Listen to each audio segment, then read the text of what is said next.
you could wave a magic wand and fix one event industry challenge overnight, what would it be? I think it's got to be, for me as an event planner, going to a venue and having them already engage with the local community and knowing exactly what the community needs in terms of social impact, knowing what communities' challenges are and how we event planners can help solve them. In terms of inclusion and accessibility, it's the education, just making people aware that you have to actually do something and you have to understand what it is you're doing and what things you can do to make an impact. I think people just get a little bit too scared that it's overwhelming, and it doesn't need to be. Still not done well, and it's still a big challenge. Is the general category is matchmaking of who to meet with, and not just each person or other delegates, but what companies would I want to engage with. We need to make people feel that they belong in our industry because we're a collaborative industry. We're all about people, and we need to do that better. We need to do it better. Can you complete the sentence for me? An inclusive event makes me feel Whole.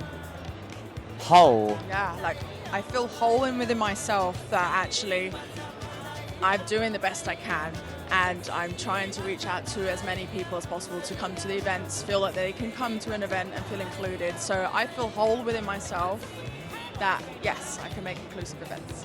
That makes me feel all warm and fuzzy. Amazing. Even though I know I'm at work, even though I know I'm learning, it just makes me feel like I've done something better and made the world a better place. Well, hey, love that. Thank you. Welcome. Open to new conversations, open to collaboration. Warm, fluffy, fabulous, included. Love the warm and fluffy. Yeah, we've got to. Who doesn't love feeling warm and fluffy? Thanks so much. Cheers. Cheers. Well, it feels like I belong. It feels like I've been thought about, and it feels like I've been treated just like everybody else. So we run the Access Card scheme, which enables disabled people to book accessible tickets at various events and events. So inclusivity is really the core of what we do. It's about making sure that venues can recognise in advance what disabled people's access needs might be, communicate that with them through a series of symbols, and then give disabled people the opportunity to book independently and know what they're expecting when they turn up to a venue. If I could wave a magic wand, I'd really just like to see more organisations engaging in preempting what disabled people's needs might be, especially in terms of using the tools that we've got available. It's completely free to list your access with us. We've got a range of tools that a business can use. So yeah, consistency for disabled people is what we really want to achieve. I'm Nancy from Feel Here. So how does Feel Here get the best out of inclusive events? So we like to be there before the event, so the deaf awareness people, so that the staff are already thinking about making sure that our 1 in 9 is deaf and hard of hearing friends are included. Probably both agree that language service professionals are part of the family, part of the thought from the very, very beginning.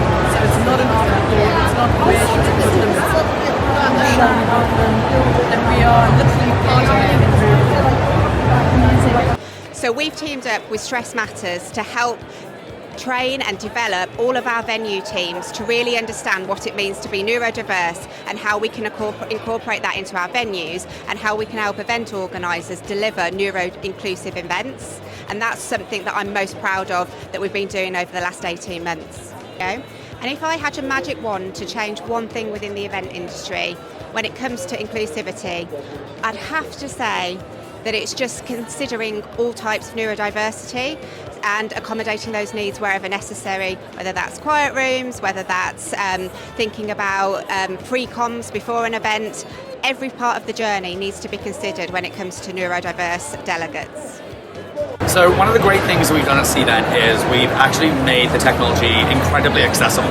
So one of the things that we've been able to do is update the technology so that when planners are planning their events, when they're putting different colors and text and images on screen, it's actually going to flag to them the level of accessibility. So knowing that, okay, somebody that's maybe visually impaired, if your text is like this against these colors, they're not going to be able to read this properly. They're not going to be able to do it. So it's really just enhancing that experience and making sure that the technology with Cvent, when you're planning your events, is really open to anybody that's going to be registering for your events. To wave a magic wand in the events industry and change anything, I would just love to see more inclusivity. What I'm still seeing, and I do think we're getting better, what I do continue to see is a lot of, ironically for me to say it, a lot of white male presenters.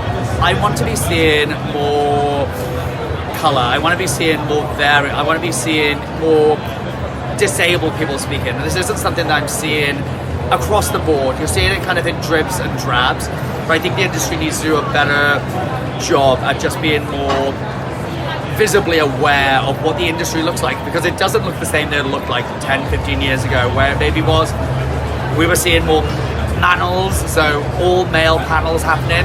It now is just a smorgasbord of everything, and I think the industry needs to be more representative of that. My name's Lucy Eden, and I'm the founder of a company called Be In Your Element. So we're all about human sustainability and well-being in events. So one really simple yet effective example I wanted to give you actually was just simply a lady who really suffered with migraines.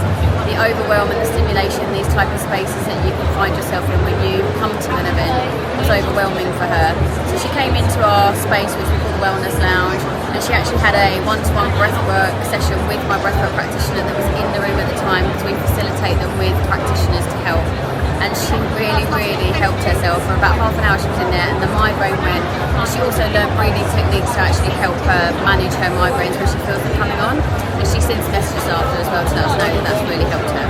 Love a magic wand and a broom. I'm a very spiritual sister, so if I had my wish, where I'm always manifesting and trying to do things, it's just getting people to change the way that we are. We're in such a bad routine of being very business-led and return of investment, if you like, but I think we need to look at things as a return of experience. We need to look at each other on a human-to-human level and just be more compassionate and caring, and obviously weaving that wellness wave into everything that we do as a pillar, fundamental in events and not a nice to have.